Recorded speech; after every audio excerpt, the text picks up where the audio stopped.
Ada 5 tanda macam mana kita nak tahu kematian itu dah dekat dengan kita.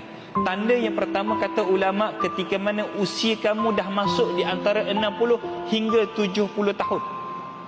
Kenapa? Kerana dalam satu hadis Nabi, kata Nabi, umur umat aku di antara 60 hingga 70 tahun. Tanda yang kedua, macam mana kita nak tahu kematian itu dah makin dekat dengan kita? Tanda yang kedua adalah ketika mana tenaga kita mula lemah, dah tak kuat macam dulu.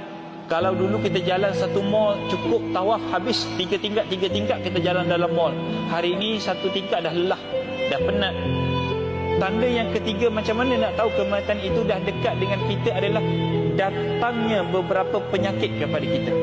Sebelum tu masa muda tak ada pun penyakit ni, tiba-tiba ada penyakit, tambah-tambah penyakit 3 serangkai. Yang 3 serangkai sinonim, maaf lah saya sebut, 3 serangkai ni sinonim dengan orang-orang lama. Memang tak boleh lari, kan? Tanda ketiga, bila mana penyakit dah mula datang kepada kamu, maka itulah tanda kematian dah dekat dengan kamu. Tanda yang keempat, kata para ulama, ketika mana kamu dah mula keluar uban pada rambut kamu. Sudah ustaz, saya dah berapa uban ustaz? Allahu Akbar. Tapi kata ulama macam itulah, bila mana uban dah mula keluar daripada rambut kamu, maka itulah yang menunjukkan kematian dah mula nak dekat kepada kamu. Kematian dah nak bagi salam pengenalan kepada kamu. Tanda yang kelima adalah ketika mana pendengaran kamu dan penglihatan kamu dah mula mengurang.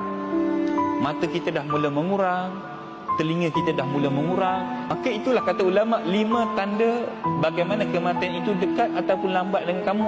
Tengok 5 tanda. Kalaulah dah ada salah satu, maknanya kematian dah dekat dengan kamu. Kematian dah mula bagi salam pengenalan. Salam pengenalan untuk